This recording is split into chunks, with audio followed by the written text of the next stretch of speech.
처음엔 다들 이렇게 생각합니다. 이란 전쟁이 터졌다면 한국 같은 원유 수입국에는 악재밖에 없다고. 그런데 화면을 조금만 더 가까이 들여다보면 전혀 다른 장면이 보이기 시작합니다. 페르시아만 한복판에는 한국 유조선이 떠 있고 중동의 하늘에서는 한국산 방공 시스템이 움직이고 있습니다. 그리고 반도체 시장에서는 한국 기업이 가격표를 다시 쓰고 있습니다. 오늘 이야기는 전쟁의 연기가 아니라 그 연기 뒤에서 드러난 한국 산업의 좌표를 읽는 시간입니다.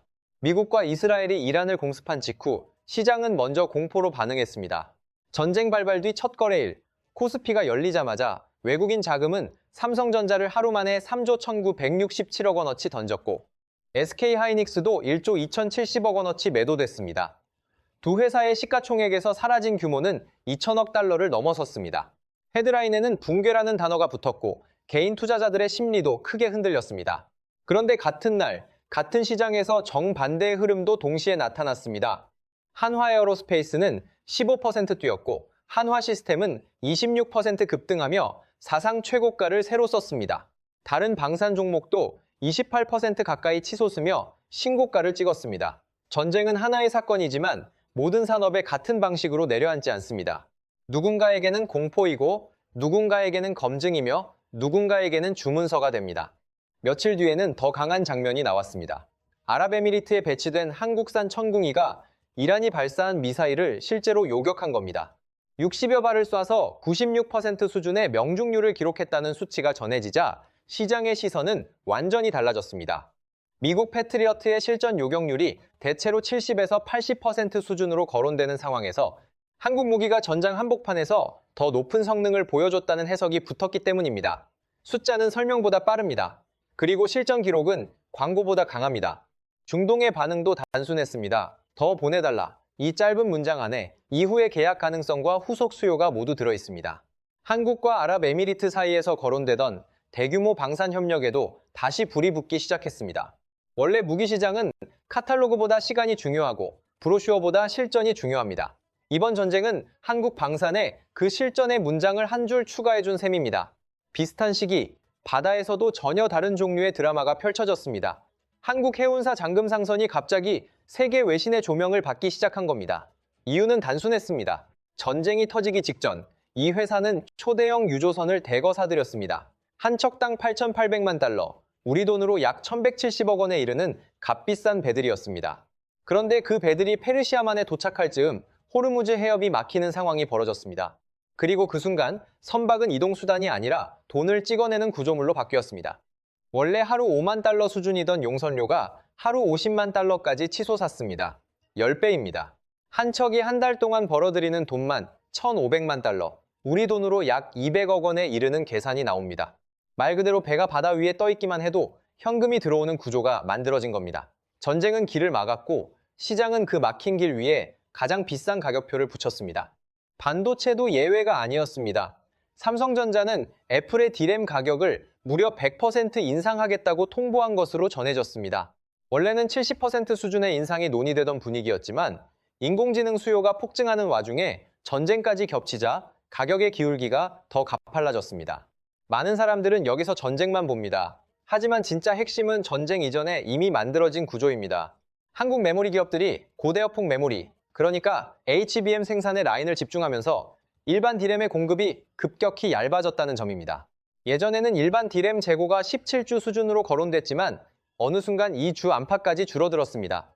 공급은 마르고 수요는 커지고 시장은 예민해졌습니다. 이런 상태에서 전쟁이 터지면 바이어들의 생각은 단순해집니다. 혹시 대만까지 흔들리면 어떻게 하지? 혹시 다음 달에는 물건을 못 받는 것 아닐까? 그 불안이 한국산 메모리 확보 경쟁으로 이어진 겁니다. 전쟁은 공급망의 공포를 증폭시키고 공포는 가격 결정권을 키웁니다. 삼성전자와 SK하이닉스가 지금 서 있는 자리는 바로 그 지점입니다. 그래서 이 흐름은 단순한 우연으로만 설명되지 않습니다. 누군가는 이렇게 말할 수 있습니다. 운이 좋았던 것 아니냐고. 전쟁이 갑자기 터졌고 그 불길이 우연히 한국 기업 쪽으로 이익을 밀어준 것 아니냐고. 하지만 화면을 조금 더 뒤로 당겨보면 이건 즉흥적인 행운이라기보다 오래된 준비 위에 떨어진 사건에 가깝습니다. 전쟁은 갑자기 왔지만 기회를 붙잡은 기업들은 갑자기 움직인 것이 아니었습니다. 방산부터 보겠습니다. 천궁이가 어느 날 하늘에서 떨어진 제품은 아닙니다. 이 이야기를 이해하려면 2022년 러시아의 우크라이나 침공으로 잠깐 돌아가야 합니다. 그 전쟁 이후 유럽 전체는 안보 불안에 휩싸였고 특히 폴란드는 무기를 매우 빠르게 확보해야 하는 상황에 놓였습니다. 문제는 미국과 유럽의 기존 방산업체들이 이미 주문으로 가득 차 있었다는 점입니다. 생산 라인은 차 있었고 납기는 길었고 전쟁은 기다려주지 않았습니다. 바로 그 틈을 한국이 파고들었습니다. 한국의 K전차와 K9 자주포는 폴란드로 대규모 수출됐고 관련 기업들은 실적으로 시장의 인식을 바꿔놓았습니다. 한때 방산주는 북한 리스크가 불거질 때만 잠깐 움직이는 테마주처럼 여겨졌습니다. 하지만 지금의 방산은 다릅니다. 수주 잔액이 쌓여 있고 생산 계획이 있으며 수출이 기업 체질을 바꾸고 있습니다. 실적이 붙은 산업은 더 이상 이벤트만으로 움직이지 않습니다. 그런데 한국 방산의 진짜 차이는 유럽에서 끝나지 않았다는 데 있습니다. 한화에어로스페이스는 유럽만 본 것이 아니라 중동에도 미리 씨앗을 심어두었습니다. 2017년에는 아랍에미리트와 천무 다연장 로켓 계약이 있었고 2024년에는 사우디아라비아와 천궁이 10개 포대 공급 계약이 체결됐습니다. 다시 말해 이번 전쟁이 터지기 훨씬 전부터 한국은 중동 하늘에 자기 이름을 적어두고 있었던 겁니다. 배치가 돼 있어야 실전이 생기고 실전이 있어야 다음 주문이 생깁니다. 이 순서를 놓치면 오늘의 성과도 설명할 수 없습니다. 장금상선의 선택도 마찬가지입니다. 이 회사는 2021년부터 2022년까지 컨테이너선 호황 속에서 큰 이익을 벌어들였습니다. 중요한 건 그 다음이었습니다. 그 돈으로 무엇을 살 것인가? 익숙한 컨테이너선에 더 베팅할 것인지, 아니면 유조선으로 무게중심을 옮길 것인지, 회사는 결국 방향을 틀었습니다. 해운업계에서는 이 판단을 두고 중동 정세가 불안해지면 가장 먼저 몸값이 오르는 것은 결국 원유를 나르는 배라는 계산이 깔려 있었다고 봅니다. 그리고 실제로 긴장이 높아지자 이 회사는 초대형 유조선을 사들였습니다. 더 놀라운 건 시점입니다. 일부 유조선은 전쟁이 본격화되기 전부터 이미 페르시아만을 향해 움직이고 있었다고 전해집니다. 이건 사후 대응이 아닙니다. 예측이 맞았는지 틀렸는지는 결과가 말해주지만 적어도 선택은 미리 내려졌습니다. 시장이 불안을 가격으로 바꾸는 순간 준비한 배만 그 돈을 받을 수 있습니다. 바다는 갑자기 막혔지만 그 막힌 길에서 돈을 벌 자리는 이미 준비된 사람이 차지합니다. 반도체는 결이 조금 다릅니다. 삼성전자가 디램 가격을 뱅수 있게 된 이유를 이란 전쟁 하나로 설명하는 건 부족합니다. 더 근본적인 변화는 2025년부터 강해진 인공지능 흐름입니다. HBM은 인공지능 연산에 필요한 고성능 메모리이고 이걸 만들기 위해서는 기존의 일반 디램 생산 라인을 바꿔야 합니다. 결국 한국 메모리 기업들은 미래 수요를 보고 생산을 재배치했습니다. 그 결과 일반 디램 공급은 얇아졌고 시장은 팽팽해졌습니다. 그리고 그때 전쟁이 터졌습니다. 전쟁이 한 역할은 공급망 불안을 끝까지 밀어붙인 것입니다. 만약 대만 해역까지 위험해지면 어떡하지? 만약 칩 조달이 흔들리면 어떡하지? 그 질문이 커질수록 한국 메모리의 전략적 가치는 더 올라갑니다. 전쟁이 반도체를 직접 만들지는 않지만 누구의 반도체가 더 안전한 선택처럼 보이게 만들지는 결정할 수 있습니다. 지금 시장이 한국을 다시 보는 이유가 거기에 있습니다. 이쯤에서 더 근본적인 질문이 생깁니다. 왜 하필 한국일까? 세계에는 무기 잘 만드는 나라가 많고 배가 많은 해운사도 많고 기술 좋은 반도체 회사도 많습니다. 그런데 왜 한국이 방산과 해운, 반도체라는 세 영역에서 동시에 주목받는 걸까요? 답은 의외로 단순합니다. 한국은 지금 세계 공급망에서 병목의 열쇠를 쥔 위치에 서 있기 때문입니다. 먼저 방산입니다.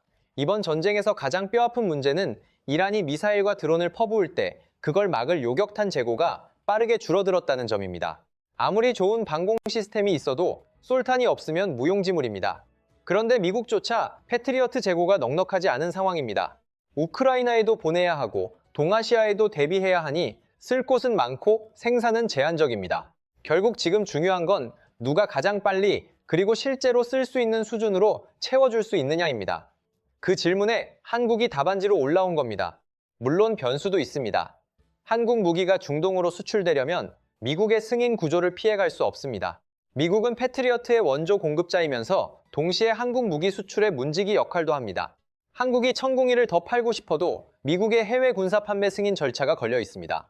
미국 입장에서는 이게 묘한 딜레마입니다. 너무 빨리 문을 열면 자기 시장을 내주는 셈이 되고 너무 늦게 닫아두면 당장 수요를 감당할 수 없습니다. 결국 지금의 한국 방산 기회는 성능만으로 결정되지 않고 승인 속도라는 정치적 변수도 함께 달고 움직입니다. 이스라엘도 자체 방공 체계를 갖고 있지만 지금은 자기 하늘을 지키는 것만으로도 숨이 찬 상황입니다. 그러니 중동 입장에서는 당장 납품이 가능하고 성능이 확인됐으며 대체제로 검토할 수 있는 공급자가 필요합니다. 그 자리에 한국이 있습니다. 이것이 이번 전쟁이 한국 방산에 남긴 가장 큰 의미입니다. 단순한 주가 급등이 아니라 세계가 한국을 보는 좌표 자체가 바뀌고 있다는 점입니다. 해운은 구조가 조금 더 직선적입니다. 호르무즈 해협은 전 세계 원유 운송량의 약 21%가 지나가는 좁은 관문입니다. 하루 2,100만 배럴 안팎의 원유가 이 길을 통과합니다. 이 해협이 막히면 땅속에 원유가 있어도 바다 위에 실어 나를 길이 막힙니다. 그리고 그 순간 유조선은 운송수단이 아니라 해상 창고가 됩니다. 육상 저장 공간이 부족해지면 정유사는 원유를 유조선에 싣고 그대로 띄워둡니다. 움직이지 않아도 임대료가 붙는 구조입니다. 그래서 장금상선의 배는 항해보다 정박이 더 비싸진 겁니다. 다만 여기에는 반드시 봐야 할 다른 얼굴이 있습니다. 장금상선이 벌어들이는 높은 용선료는 결국 원유 운송비에 반영되고 그 비용은 다시 기름값으로 돌아옵니다. 국제 유가가 배럴당 $65 수준에서 $103까지 뛰었다는 흐름은 기업의 수익과 소비자의 부담이 같은 사건의 양면이라는 걸 보여줍니다. 누군가의 잭팟은 누군가의 영수증이 됩니다. 해운의 대박을 한국 전체의 호재로 단순화할 수 없는 이유가 바로 여기에 있습니다. 반도체는 더 보이지 않는 연결을 가집니다. 전쟁에는 미사일과 드론, 통신 장비와 제어 장치가 필요하고 그 안에는 많은 칩이 들어갑니다. 하지만 더 큰 파장은 직접 수요가 아니라 간접 효과입니다. 미국은 이란 전쟁을 치르는 동시에 중국 견제의 강도도 높이고 있습니다. 이 흐름이 길어질수록 세계는 더 안전하고 예측 가능한 생산 거점을 찾으려 합니다. 중국은 부담스럽고 대만은 불안하다는 인식이 강해질수록 삼성전자와 SK하이닉스가 받는 구조적 혜택은 길어질 수 있습니다. 이제 앞으로의 흐름을 생각해 보겠습니다. 가장 많이 거론되는 시나리오는 미국이 군사작전의 범위를 서서히 줄이고 이란이 조건부 휴전에 들어가는 그림입니다. 이런 방향으로 흘러가면 호르무즈 봉쇄는 단계적으로 풀리고 유가는 다시 $80 안팎으로 안정될 가능성이 있습니다. 그렇게 되면 장금상선 같은 해운사가 누리는 초과 용선료도 차츰 식을 수 있습니다. 해운의 수혜는 강하지만 그만큼 사건 의존적입니다. 길이 열리면 가격표도 함께 내려옵니다. 반대로 방산의 진짜 수혜는 오히려 전쟁이 끝난 뒤부터 시작될 가능성이 큽니다. 전쟁을 한번 겪은 국가는 다음 전쟁을 상상하기 시작합니다. 그 순간 국방비는 줄지 않고 오히려 늘어나는 경우가 많습니다. 과거 걸프전 이후 사우디아라비아가 국방 예산을 크게 늘리고 미국산 무기를 대규모로 주문했던 사례가 대표적입니다. 전쟁이 끝났으니 안심해서 무기를 덜 살 것 같지만 역사는 자주 그 반대로 움직였습니다. 공포를 실제로 본 나라들은 그 다음에 더 많은 돈을 씁니다. 물론 더 어두운 시나리오도 있습니다. 이란이 휴전 조건을 거부하고 호르무즈 봉쇄가 넉 달 이상 길어지는 경우입니다. 그렇게 되면 국제 유가가 배럴당 $140에서 $150까지 치솟을 수 있다는 전망도 나옵니다. 한국 경제에는 이게 거의 재난에 가깝습니다. 성장률은 꺾이고 물가는 뛰고 원유 수입 비용은 눈덩이처럼 불어납니다.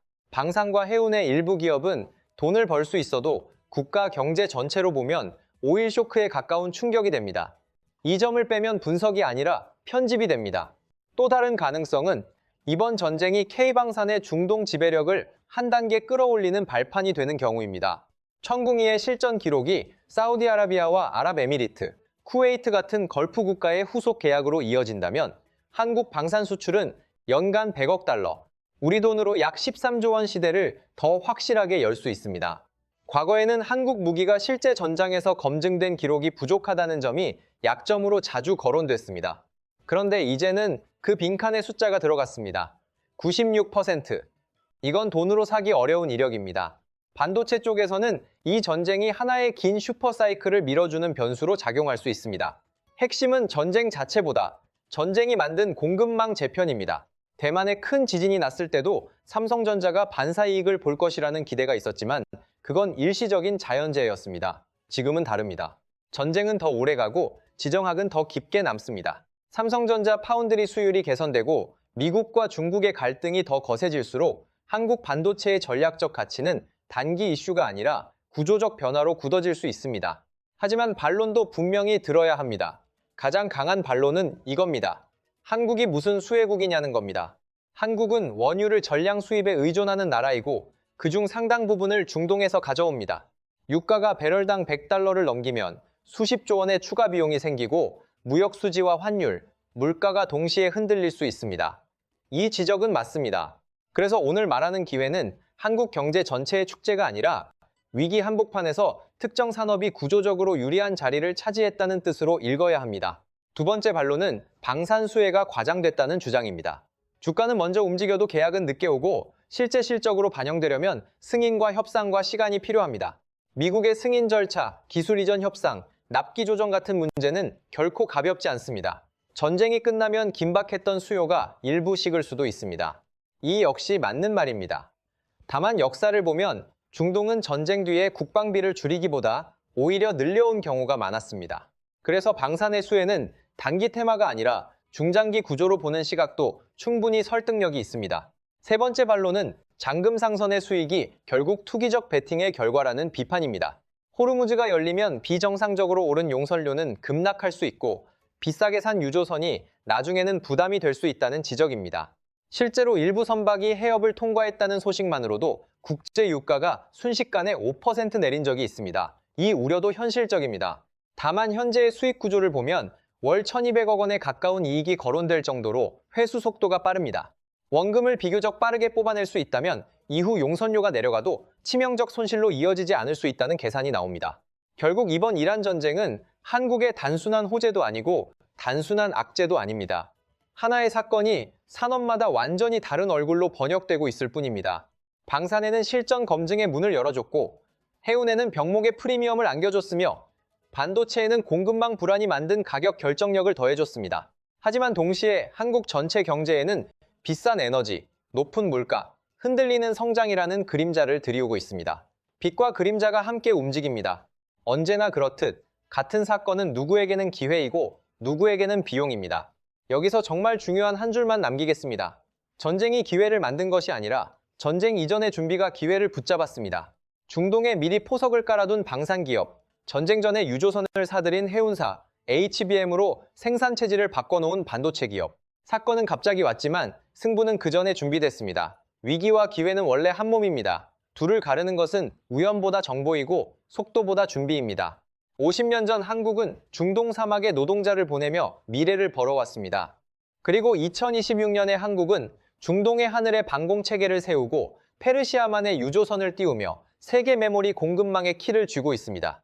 건설 인력을 내보내던 나라가 첨단 무기와 반도체, 초대형 선박을 수출하는 나라로 바뀌기까지 한 세대면 충분했습니다. 그 변화의 무게를 느끼는 순간 지금 이 전쟁이 왜 단순한 뉴스가 아닌지도 함께 보이기 시작합니다.